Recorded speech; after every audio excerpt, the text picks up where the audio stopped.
Listen, listen, listen to my heart song. Listen, listen, listen to my heart song. I will never forget thee. I will never forsake thee. I will never forget thee. I will never forsake thee.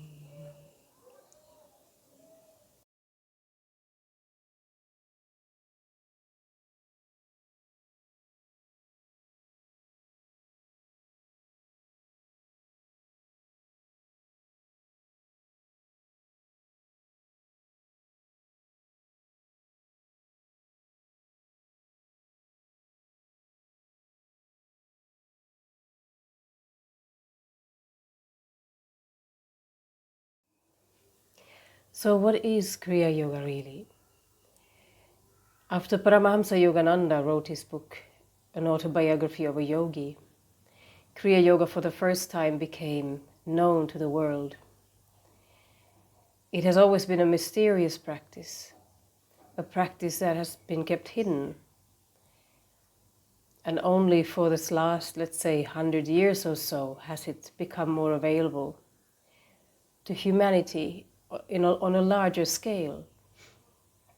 In ancient days, it was taught only to people who renounced the world. And there are reasons for why it is so. Because original Kriya Yoga is very intense, very powerful, and a very, very fast way to enlightenment. It can be very demanding and certainly time-consuming. It does require a certain degree of discipline. It requires daily practice. And when we come to a deeper level of Kriya Yoga practice, we come to a place where we need to start prioritizing what our life's purpose is really all about and start dedicating more of our time for that.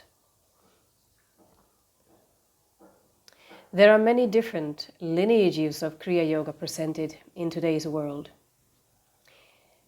And there are some arguments about which is better or more right than another.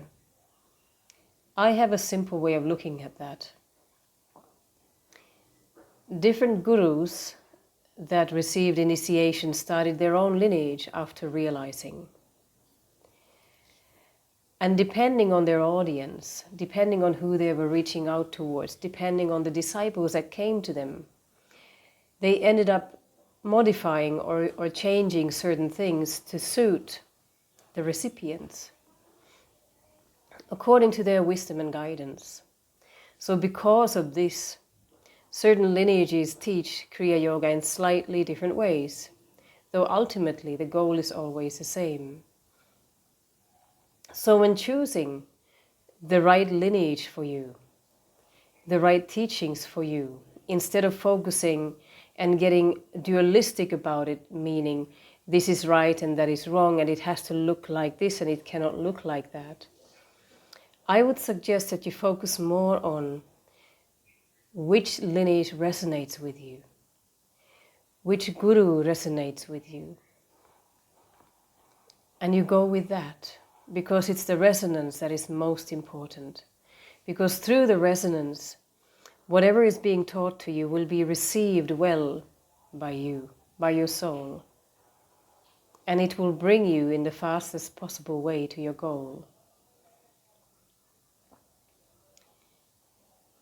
Now there are simpler parts of Kriya, meaning more modified versions, which are in many ways more suited to a busy life in the world where you have a lot of work, where you have your commitments, and you cannot spend so much time with your Kriya Yoga practice. So then a more modified practice is excellent. It will still give you benefits and bring you onward on your path towards enlightenment, towards God realization.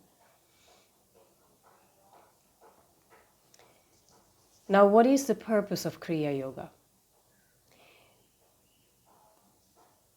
When we look at if we just look back a little bit in ancient history, and we look at, for instance, the Bhagavad Gita, where Arjuna was learning from Krishna, and Krishna advised him to be a yogi, speaking about that being the highest path. Now, Krishna was specifically speaking about Kriya Yoga, and this is what he was teaching Arjuna. So Kriya Yoga is, you could say, the original yoga, the first one from which everything else was birthed. Hatha yoga practices, which are very, very popular in today's world, are ultimately just preparation. When we look at the Patanjali's Yoga Sutras and the 8 steps of yoga, yamas, niyamas, etc., then we see asana is only one part of it. It is not the whole and the ultimate. Asanas are still only a preparation. Kriya Yoga is a meditation yoga. It's focused on meditation, dharan, dhyan, and samadhi, and it uses pranayam, breathing practice, as a way to reach that. There are very few movement practices, and one of those is Mahamudra, which is a very recognized and powerful practice, not only in Kriya Yoga, but also in some Buddhist traditions, for example. Kriya Yoga is specifically designed for those who are hungry for God, who are hungry for self-realization, for God realization, and who cannot wait, who want to be actively involved in the pursuit towards that. It is also, as the yogic path, in general, yogic path is a very scientific path. And it is for people who are more scientifically oriented.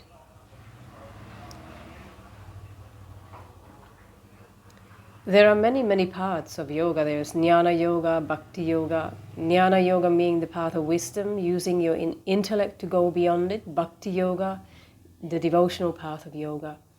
Then there is the scientific path of yoga. It's basically, Kriya Yoga would be part of that, where it's very, scientific.